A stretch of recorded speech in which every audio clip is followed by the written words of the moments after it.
ಅರಸನು ಎಲೀಷನ ಹತ್ರ ಬರ್ತಾ ಇದ್ದಾನೆ. ಎಲೀಷನು ಈಗ ದೇಶದಲ್ಲಿ ಕ್ಷಾಮ ಕಾಲವು ತುಂಬಿ ತುಳುಕ್ತಾ ಇದೆ. ಕ್ಷಾಮ ಕಾಲವು ತುಂಬಿ ತುಳುಕ್ಬೇಕಾದ್ರೆ ಎಲೀಷನನ್ನು ನೋಡಿಕೊಂಡು ಅರಸನು ಹೇಳ್ತಾನೆ, ನಿನ್ನಿಂದಲೇ ಈ ರೀತಿ ಎಲ್ಲ ಬಂದಿದ್ದಂತ. ತಕ್ಷಣ ಎಲೀಷನ್ ಹೇಳ್ತಾನೆ, ನಾನಲ್ಲ ಇದಕ್ಕೆ ಕಾರಣ, ನೀನ್ ಕಾರಣ. ನೀವು ದೇವರ ವಿರುದ್ಧವಾಗಿ ತಿರುಗಿ ಬಿಟ್ಟಿದ್ರಿಂದ ದೇವರು ನಿಮ್ಮ ರೊಟ್ಟಿಯ ಕೋಲನ್ನ ದೇವರು ಕೊಟ್ಟ ಕಾರಣ. ನೀವು ದೇವರ ವಿರುದ್ಧವಾಗಿ ತಿರುಗಿ ಬಿಟ್ರಿ, ದೇವರನ್ನ ಹುಡುಕೋರಿಗೆ ದೇವರು ಯಾವ ಮೇಲೂ ಕಡಿಮೆ ಮಾಡಲ್ಲ. ನೀವು ನಿಮ್ ಸಾಮರ್ಥ್ಯದ ಮೇಲೆ ಭರವಸೆ ಇಟ್ಟು ದೇವರ ವಿರುದ್ಧವಾಗಿ ತಿರುಗಿ ಬಿಟ್ಟಿದ್ರಿಂದ ದೇವರು ನಿಮ್ಮ ರೊಟ್ಟಿಯ ಕೋಲು ಮುರಿದ. ಅದಕ್ಕೆ ಕಾರಣ ದೇಶದ ಮೇಲೆ ಕೇಡು ಬರೋದಕ್ಕೆ ಕಾರಣ ನೀವೇ. ಅವನು ತಕ್ಷಣ ಅರಸ ಹೇಳ್ತಾನೆ, ನಮ್ಮನ್ನು ತಪ್ಪಿಸು ಇದರಿಂದ ಅಂತ ಹೇಳಿ ಮೊರೆ ಇಟ್ಟಾಗ ಎಲೀಷನು ಒಂದು ಮಾತು ಹೇಳ್ತಾನೆ, ನಾಳೆ ಇಷ್ಟೊತ್ತಿಗೆ ದೇವರು ನಿಮ್ಗೆ ಬೇಕಾದ ದೇವರು ಕೊಡ್ತಾನೆ. ನೀವು ಮಳೆ ನೋಡೋದಿಲ್ಲ, ಮಂಚು ನೋಡೋದಿಲ್ಲ, ಆದ್ರೆ ನಿಮ್ಮ ಕೊರತೆಗಳನ್ನ ದೇವರು ನೀಗಿಸ್ತಾನೆ ಅಂತ ಹೇಳಿದಾಗ ಬೈಬಲ್ ಹೇಳ್ತದೆ, ಅರಸನ ರೈಟ್ ಹ್ಯಾಂಡ್ ಬೈಬಲ್ ಹೇಳ್ತದೆ ಅರಸನ ಹಸ್ತಕನು ಅಂತ. ರೈಟ್ ಹ್ಯಾಂಡ್ ತಕ್ಷಣ ಹೇಳ್ತಾನೆ, ದೇವರು ಆಕಾಶದ ಬಾಗಿಲುಗಳನ್ನ ತೆಗೆದ್ರು ಸಹ ಇದು ಸಂಭವಿಸಲ್ಲ. ಒಂದು ಪ್ರವಾದಿ ಹೇಳ್ತಾ ಇದ್ದಾನೆ, ನಾಳೆ ನಿನಗೆ ಇದು ಸಂಭವಿಸುತ್ತೆ ಅಂತ. ಆದ್ರೆ ಒಬ್ಬ ರೈಟ್ ಹ್ಯಾಂಡ್ ಅಂದ್ರೆ ಅರಸನ ರೈಟ್ ಹ್ಯಾಂಡ್ ಜೊತೆ ನಿಲ್ಲುವವನು ನಮ್ಗೆ ಹೇಳ್ತಾನೆ, ದೇವರು ಆಕಾಶದ ದ್ವಾರಗಳನ್ನು ತೆರೆದ್ರು ಸಹ ಇದು ನಡೆಯೋದಿಲ್ಲ. ತಕ್ಷಣ ಪ್ರವಾದಿ ಒಂದು ಮಾತು ಹೇಳ್ತಾನೆ, ನಾನ್ ಹೇಳಿದ್ದು ಹೇಗೋ ನಡೆಯುತ್ತೆ. ಪ್ರವಾದಿಯ ನಂಬಿಕೆ, ನಾನ್ ಹೇಳಿದ್ದು ಹೇಗೋ ನಡೆಯುತ್ತೆ, ಆದ್ರೆ ನೀನ್ ಇದನ್ನ ಕಣ್ಣಾರೆ ಕಾಣ್ತೀಯ, ಆದ್ರೆ ನೀನ್ ಅನುಭವಿಸೋದಿಲ್ಲ.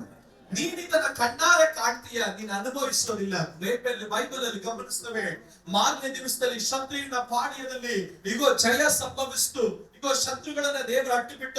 ರೊಟ್ಟಿ, ಜವೆ, ಗೋಧಿ ಬೇಕಾದದ್ದು ಎಲ್ಲ ಅವರ ಕೈಗಳಲ್ಲಿ ದೊರಕ್ತಾ ಇದೆ.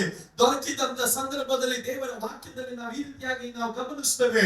ಬೈಬಲ್ ಅಲ್ಲಿ ನಾವು ಓದ್ತೇವೆ, ಇಗೋ 5 ಕುಷ್ಠರೋಗಿಗಳು ಬಂದ್ರು. ಅರಸನಿಗೆ ಹೇಳನ್ನು ಈ ರೀತಿ ಜಾಸ್ತಿ ದವಸ ಧಾನ್ಯಗಳು ಇದೆ ಅಂತ ಹೇಳಿದಾಗ ಅರಸನು ಅರಮನೆಯ ಬಾಗಿಲನ್ನು, ಕೋಟೆಯ ಬಾಗಿಲನ್ನು ತೆರೆದು ಓಡ್ತಾನೆ.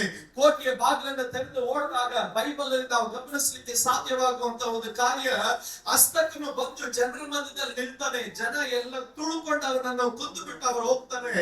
ಬೈಬಲ್ ಹೇಳ್ತದೆ, ಪ್ರವಾದಿ ಹೇಳಿದ ಹಾಗೆ ಅವನ ಕಂಡ ಅವನ ಅನುಭವಿಸಕ್ಕಾಗ್ಲಿಲ್ಲ. ಕಾರಣ ಜನ ಅವನನ್ನು ತುಳಿದು ಹಾಕೊಳ್ತಕ್ಕೆ ಅವನು ಸತ್ತೋದ ಕಾರಣ ಅವನು ದೇವರ ಪ್ರವಾದಿಯ ಮಾತನ್ನು ನಂಬಲಿಲ್ಲ. ಕಾರಣ ಅವನು ಹೇಳಿದ, ಆಕಾಶ ದ್ವಾರ ತೆರೆದ್ರು ಇದು ಸಂಭವಿಸುವುದಿಲ್ಲ. ಸಂಶಯ ನಿಮ್ಮನ್ನೇ ಕೊಲ್ಲುತ್ತೆ.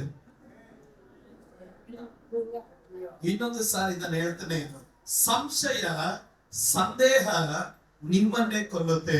ಉದಾಹರಣೆಗೆ ಹೇಳ್ತೇನೆ, ಒಂದು ಕುಟುಂಬದಲ್ಲಿ ಸಂಶಯ ಹುಟ್ಟಿದ್ರೆ ಆ ಕುಟುಂಬ ನೆಲೆಗೊಳ್ಳುತ್ತೆ. ಒಂದು ಬಾಂಧವ್ಯದಲ್ಲಿ, ಒಂದು ದಂಪತಿಗಳ ಒಳಗಡೆ ಸಂಶಯ ಹುಟ್ಟಿದ್ರೆ ಅಲ್ಲಿಯ ಆ ಕುಟುಂಬ ಎನ್ನುವುದು ನೆಲೆಗೊಳ್ಳೋದಿಲ್ಲ. ಒಂದು ಕಂಪನಿಯಲ್ಲಿ ಯಜಮಾನನಿಗೂ ಸೇವಕರಿಗೂ ಕೆಲಸದವರಿಗೂ ಸಂಶಯ ಹುಟ್ಟಿದ್ರೆ ಆ ಕಂಪನಿ ನೆಲೆಗೊಳ್ಳೋದಿಲ್ಲ. ಬಾಂಧವ್ಯಗಳಾಗಲಿ, ಎಲ್ಲೇ ವ್ಯವಹಾರಗಳಾಗಲಿ ಸಂಶಯ ಎಲ್ಲಿ ಹುಟ್ಟುತ್ತೋ ಅಲ್ಲಿ ಯಾವುದು ನೆಲೆಗೊಳ್ಳೋದಿಲ್ಲ. ಅದು ಅವರನ್ನೇ ಕೊಂದು ಬಿಡುತ್ತೆ. ಕಾರಣ ಸಂಶಯ ಎನ್ನುವುದು ಕೇಡಿನ ವಿಷದ ಮುಳ್ಳು ಇರುವ ಹಾಗೆ, ಅದು ನಿಧಾನವಾಗಿ ಚುಚ್ಚಿದ್ರು ಸಹ ಚುಚ್ಚಿದ್ದು ಗೊತ್ತಾಗದಿದ್ರು ಒಂದಲ್ಲ ಒಂದು ದಿವಸ ಅದು ನಾಶನವನ್ನು ತಂದು ಬಿಡುತ್ತೆ. ಅದರಿಂದಲೇ ನಾವು ಹೇಳೋದು, ಕುಟುಂಬದಲ್ಲಿ ಸಂಶಯಗಳು ಬರಬಾರದು, ಸೇವೆಯಲ್ಲಿ ಸಂಶಯಗಳು ಬರಬಾರದು, ಸಭೆಯಲ್ಲಿ ಸಂಶಯಗಳು ಬರಬಾರದು. ಎಲ್ಲಿ ಸಂಶಯ ಬರುತ್ತದೋ ಇವತ್ತಲ್ಲ ನಾಳೆ ಅದು ಅವರನ್ನೇ ಸಂಶಯ ಪಡುವಂತ ವ್ಯಕ್ತಿಯನ್ನೇ ಕೊಂದು ಬಿಡುತ್ತೆ ಎನ್ನುವುದು ಇತಿಹಾಸ ಪುಸ್ತಕಗಳಲ್ಲಿ ಮಾತ್ರ ಅಲ್ಲ, ಅನೇಕರ ಜೀವಿತಗಳಲ್ಲಿ ನಾವು ಗಮನಿಸುತ್ತೇವೆ. ವಿಶ್ವಾಸ ಜೀವಿತದಲ್ಲೂ ಅದೇ ರೀತಿನೇ ಸಂಶಯ ಎನ್ನುವಂಥದ್ದು ಒಂದು ಕಾಲದಲ್ಲೂ ನಮ್ಮ ಜೀವಿತದಲ್ಲಿ ಅಲ್ಲಿ ಬರಲೇಬಾರದು. ಸಂಶಯ ಎನ್ನುವುದು ನಮ್ಮಲ್ಲಿ ಬಂದ್ರೆ ನಮ್ಮ ಆತ್ಮೀಕವಾದಂತ ಮನುಷ್ಯನನ್ನ ನಾವೇ ಕೊಲ್ಲುತ್ತಾ ಇದೀವಿ ಎನ್ನುವುದನ್ನ ಚೆನ್ನಾಗಿ ಅರ್ಥ ಮಾಡಿಕೊಳ್ಬೇಕು. ಇವತ್ತು ನಾನು ಒಂದು ಕಾರ್ಯ ಹೇಳ್ತೇನೆ, ಏನಾದರೂ ಸಂಶಯಗಳು ನಮ್ಮ ಹೃದಯದಲ್ಲಿದ್ರೆ ಅದೆಲ್ಲ ಯೇಸುವಿನ ನಾಮದಲ್ಲಿ ಬಿಟ್ಟು ಹೋಗಲೇ.